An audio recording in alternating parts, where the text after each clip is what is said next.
Hello and welcome back, people of the Land of Dawn. A new hero is about to come out today, January 15th, 2019. And they also say that some hero named Vale, who nobody knows about, will come out at the end of January. But is it gonna be January 2019? Anyways, we are here again to talk about this new hero and check out his skills from the couple of games that I played with him in the advanced server. So everyone, welcome to another episode of Mobile Legends Hero Review.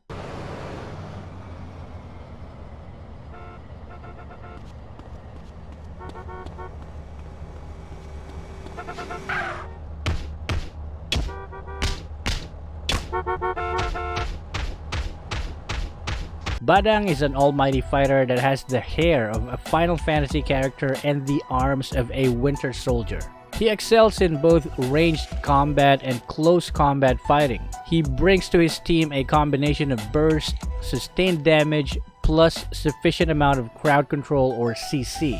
To understand why these traits are true, we must first explore his skill set one by one. Badang's passive powers up his basic attacks. After successfully landing 4 basic attacks on an enemy, the 4th attack will deal additional physical damage and either cause a short knockback on the enemy heroes or a stun if they are knocked back against a wall or any obstacle. Minions and jungle monsters, if hit by his passive, are automatically stunned, even in the absence of walls. This passive is fantastic if you're fighting enemies close to walls or if you successfully caught them with your skill 2, which we'll talk more about later. Another good thing about this is it makes it easier to do jungle monsters since you stun them every 5th attack. Fighting heroes 1 versus 1, since you have that knockback or stun you can rely on, is also going to be an easy task early game when everyone's low level, nobody has their ultimates yet.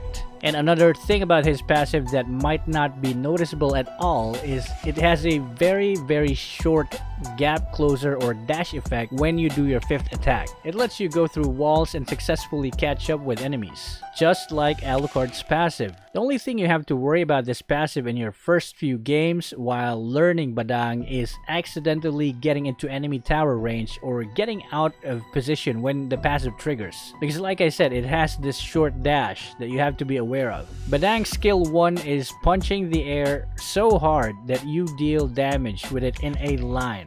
This skill deals damage to all the enemies it goes through.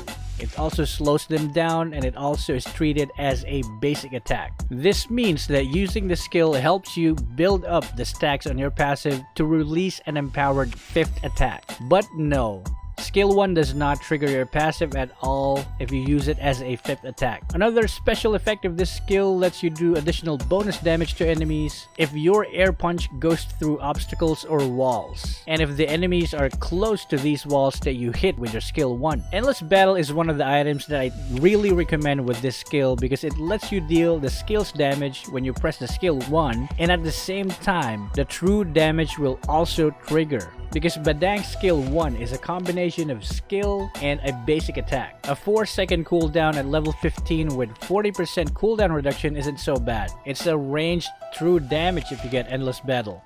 Why the heck not, right? Badang's skill 2 is his dash and special crowd control skill. Without hitting enemy heroes, it's just a regular dash that deals damage to anyone he comes across. It lets you go through walls, you can escape with it, you can chase with it, but hitting an enemy hero is what makes this skill a special kind of disable. Upon impact, Badang will put a curved wall behind and around the enemy hero. Not only they get stunned if they get hit by his passive within this cage, this entrapment will also require an enemy hero to have some sort of dash or flicker if they ever dream of escaping the skill. The slightly bad thing about this though is this would also require allies to have ranged attacks so they can follow up on your initiate, or they should have dash skills so they can get inside the walls and help you beat up your enemy. In the case of fighting an enemy 1 versus 1, you definitely have the advantage because you can stun them with your passive through your skill 2 wall. But it would be wise to measure up your enemy first, as they might make your walls your grave if they're ahead in levels and items, since you've already used up your dash skill when you built the wall. But aside from that, landing this enclosure on escapeless marksmen or mages would spell their demise, especially in team fights.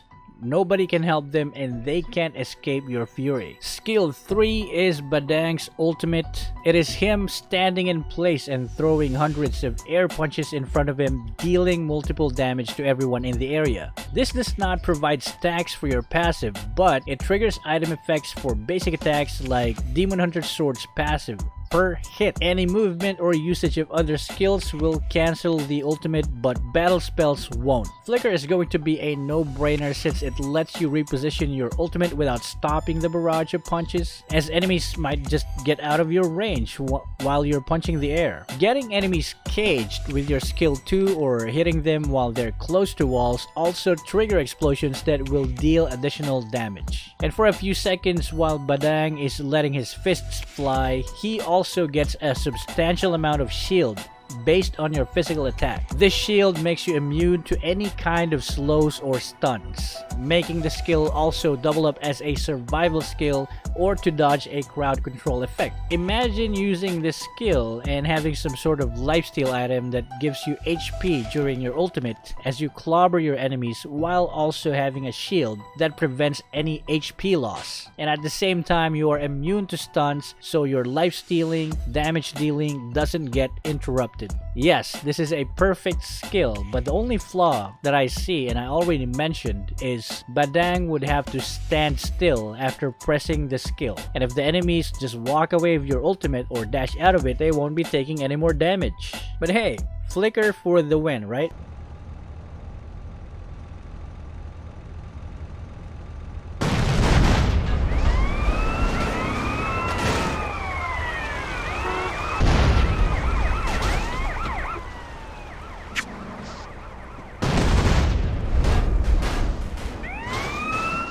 So now that we know all about his skills, how is he in real games? I played him for a couple of games and I can already say that he is not a bad hero at all. But he is also at the same time not over the top, like overpowered. I don't think he will get banned in every game. So let's talk about what he can offer for his team. In case you pick Badang, what can you give to your team? What can he give to your team that will help you achieve a victory or get that star? I would put Badang in a solo side lane like I would Leomord. He has fast wave clear, he has a dash for survivability or to escape, and he can farm pretty well, so that's good. What about damage? His only reliable burst of damage comes from his ultimate. This is his strongest skill. His skill 1 is a long range damage poke that might annoy your enemies and slow them down, but it won't really immediately end them or kill them. His skill 2 has damage, but its purpose is more of catching your enemies. Now, his ultimate deals tons and tons of damage, but all the enemies have to do is flicker out or dash or get out of the way. So that's the bad thing. But hey, this is why he is a fighter. You would have to consistently think of ways on how you could continuously deal damage in a long-term fight and not a split-second one. You have your super safe ranged damage on skill 1, and if enemies are foolish enough to take you on close range, the continuous bonus damage and crowd control effect on your passive is what will make you win. Okay, so now what about crowd control? Does picking Badang get your team a reliable source of crowd control or stun/slow that will lead you to victory? The answer is not entirely. You see, the built-in knockback or stun in Badang's passive is too short. Plus, you're not 100% sure that you'll be stunning your enemies, since they might dash before they get hit by your 5th attack, or they might not have any obstacles or walls behind them, so your 5th attack will only knock them back. But what about putting a wall behind them with skill 2 first? That's a good combo, right? Yes, you would definitely get a stun or 2 on the enemy, but if you're dealing with Lance or Gusion or anyone with Flicker available, it would only mean that you will be left alone in the wall you made once they dash out, which also makes skill 2 an unreliable source of crowd control. But all of this is based on the thought that you're fighting alone, which is never really the case in Mobile Legends.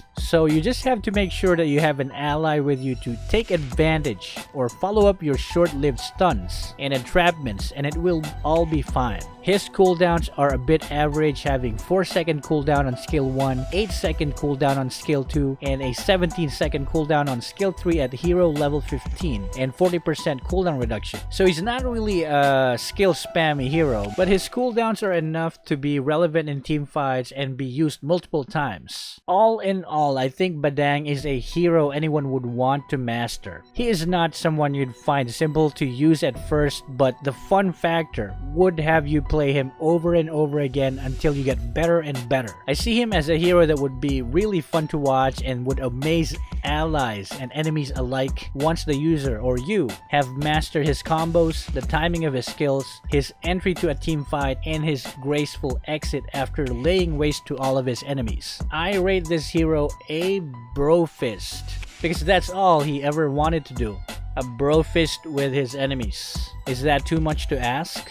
But hey, that is all the time we have, and that's all I have to say about Badang and my experience in playing him in the advanced server. And now it's your turn to let me and everyone know what you think about this new hero. Will you buy him or not?